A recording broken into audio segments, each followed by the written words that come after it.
चलो मान लो आप एक कॉलेज में हो।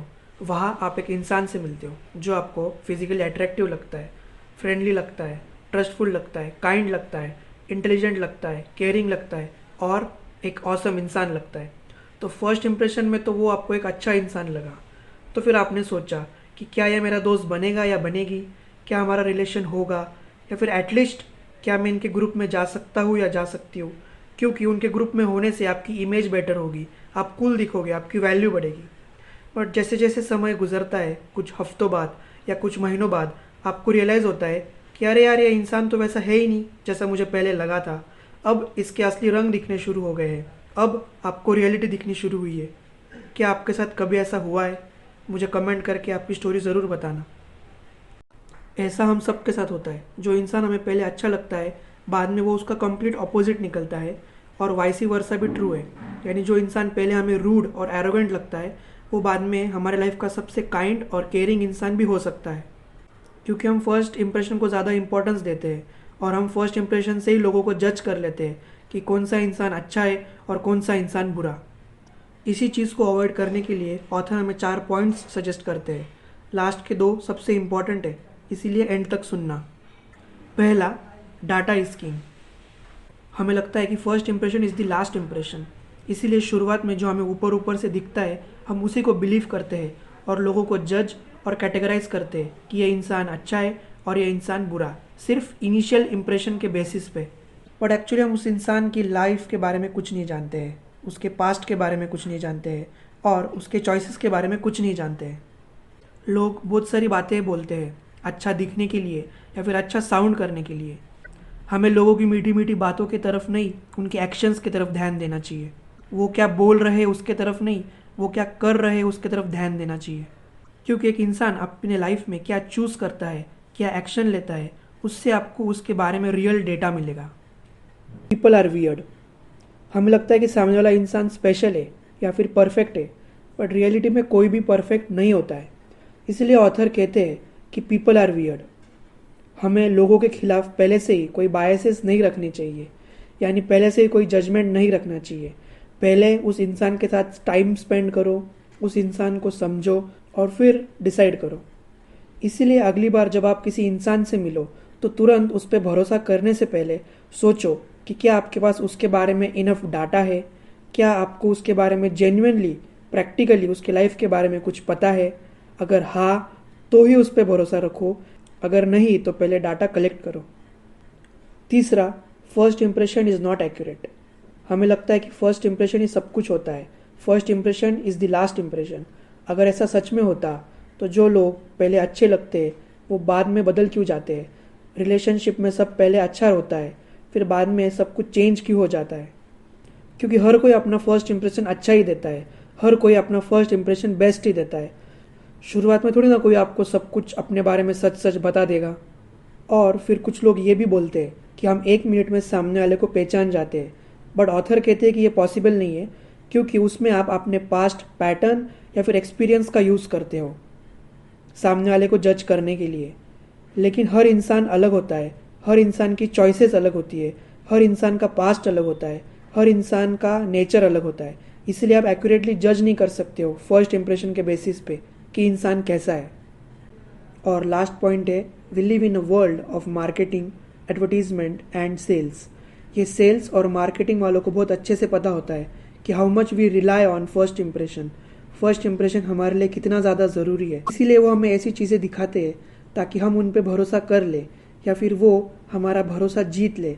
फॉर एग्ज़ाम्पल, वाइट कोट पहन के कोई आदमी आता है और आपको हेल्थ की एडवाइस देता है, बट क्या आपने कभी सोचा है कि वो सच में कोई डॉक्टर है या सिर्फ एक एक्टर है? क्या वो सच में कोई हेल्थ केयर प्रोफेशनल है या फिर सिर्फ एक एक्टर है जो हो सकता है 10th भी पास ना हुआ हो? उसकी अच्छी एक्टिंग से इम्प्रेस होकर हम उस पर भरोसा कर लेते हैं कि वो एक डॉक्टर है और वो खरीद लेते हैं जो वो बेचना चाहता है, और इसीलिए हम फंस जाते हैं। और मुझे पर्सनली ऐसा लगता है कि लोगों को मीठा झूठ ज़्यादा पसंद आता है कड़वे सच से, इसीलिए लोग अक्सर फंसते रहते हैं। इसके बाद दूसरे चैप्टर में ऑथर कहते हैं कि how much do you know your self. आप अपने आप को कितना बेहतर जानते हो? क्या आपने कभी अपने आप से ये सवाल पूछे कि क्या आप कॉन्स्टेंटली अप्रूवल सीख करते हो? क्या आप अपना खुद का पाथ फॉलो कर रहे हो या फिर वो पाथ जो आपको बताया गया है कि आपको फॉलो करना चाहिए? क्या आपका डिसीजन आप खुद लेते हो या फिर आपका डिसीजन कोई और लेता है? अब सवाल ये उठता है कि why do people constantly seek approval? तो जब हम छोटे थे तब हम बार बार अपने बड़ों से अप्रूवल लेते थे। तब अप्रूवल लेना सही भी था क्योंकि तब हम छोटे थे, हमारी उतनी ब्रेन कैपेसिटी नहीं थी कि तब हम समझ पाए क्या सही है क्या गलत है या फिर अपने खुद के डिसीजन खुद ले पाए।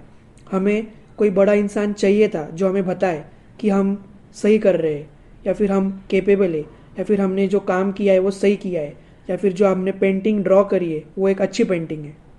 बट प्रॉब्लम तब होती है जब हम यही सोच के साथ बड़े होते हैं और दूसरों के अप्रूवल पे रिलाई करते हैं। इससे ये होगा कि आप सामने वाले को पावर दे रहे हो अपने लाइफ का डिसीजन लेने की, और अगर वो आपको अप्रूवल देते हैं तो आपको वर्दी फील होता है, तो आपको एक sense of self worth feel होता है।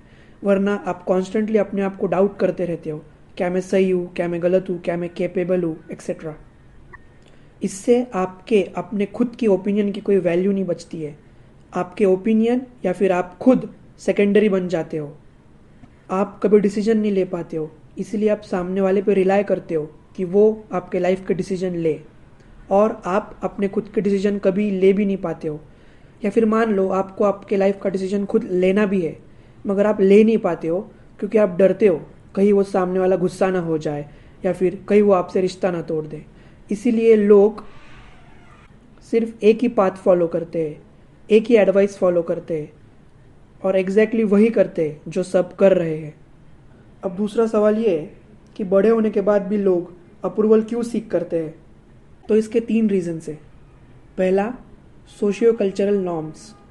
हम जिस सोसाइटी में रहते हैं वो इंडिपेंडेंट सोच को डिस्करेज करती है और हमें एडवाइस देती है कि आपको वही सेट प्रिंसिपल्स या फिर वही सेट नॉर्म्स को फॉलो करना चाहिए। फॉर एग्जांपल, किसी सोसाइटी में डॉक्टर बनना एक वेल एस्टेब्लिश नॉर्म है, तो आपको वही एडवाइस मिलेगी कि आप अगर डॉक्टर बनोगे तो ही आप सक्सेसफुल बन पाओगे। और ऐसी सोसाइटी में अगर आप सोचते हो कि आप कुछ दूसरा काम करोगे तो आपको डिस्करेज किया जाता है। इसीलिए लोग वो करियर ज्वाइन कर लेते हैं, वो काम कर लेते हैं जो उन्हें कभी करना नहीं था, और वो काम छोड़ देते हैं जो उन्हें पहले से करना था। दूसरा, पीपल प्लीजिंग। पीपल प्लीजिंग यानी हर वो चीज़ करना जो सामने वाला बोल रहा है ताकि उस इंसान को अच्छा लगे, भले ही आपकी मर्जी हो या ना हो। और तीसरा रीज़न है लैक ऑफ इंडिपेंडेंट थिंकिंग। लोगों के पास अपनी खुद की कोई सोच ही नहीं होती, खुद का एक इंडिपेंडेंट स्टैंड पॉइंट ही नहीं होता है, क्योंकि वो कभी अपने डिसीजंस खुद लेते ही नहीं है और हमेशा दूसरों के भरोसे पे रहते हैं ताकि वो उन्हें अप्रूवल दे और उन्हें लगे कि वो जो कर रहे हैं वो सच में सही है। उस टाइम के बारे में सोचो जब आपको कोई चीज़ करनी बहुत ज़्यादा पसंद थी और आपने वो किसी बड़े को बताई या टीचर को बताई या अपने बॉस या फिर माँ बाप को बताई। अब उन्होंने बोला कि ये आपसे नहीं होगा और ये एक बकवास आइडिया है। आपको कैसा लगा था? ऑब्वियसली पहले आपको वो चीज़ काफ़ी पसंद थी, लेकिन जैसे ही आपको उनका अप्रूवल नहीं मिला, उन्होंने बोल दिया कि वो एक बकवास चीज़ है या फिर तुमसे नहीं होगा, आपने उस चीज़ को करना ही छोड़ दिया। इसे कहते हैं अपने लाइफ की पावर किसी और के हाथ में देना। अगर आप अपने लाइफ के डिसीजन लेने की पावर किसी और के हाथ में दे दोगे तो वो बड़ी आसानी से आपके लाइफ के डिसीजंस या फिर आपके लाइफ के डायरेक्शन चेंज कर सकते हैं, और वो आपके लाइफ के मेजर डिसीजंस को भी इन्फ्लुएंस कर सकते हैं, जैसे करियर या फिर रिलेशनशिप। आप अपने बारे में क्या सोचते हो वो ज़्यादा ज़रूरी है, और अपने लाइफ के डिसीजंस खुद लेना बहुत ज़्यादा ज़रूरी है। मुझे पता है अपने डिसीजंस खुद लेना हमें रिस्की लगता है, लेकिन लाइफ में रिस्क ना लेना सबसे बड़ी रिस्क होती है। अगर आप किसी और पे डिपेंड करते हो अपने लाइफ के डिसीजन लेने के लिए और खुदा न खास्ता उस इंसान को कुछ हो जाता है, तो आप किसके भरोसे पे रहोगे अपने लाइफ का डिसीजन लेने के लिए? तब आप क्या करोगे? आगे जाके आपकी शादी होगी तब आप क्या करोगे? आपके जब बच्चे होंगे उनके डिसीजंस कौन लेगा? क्या आप तब भी किसी और के भरोसे पे रहोगे अपने बच्चों के डिसीजंस लेने के लिए?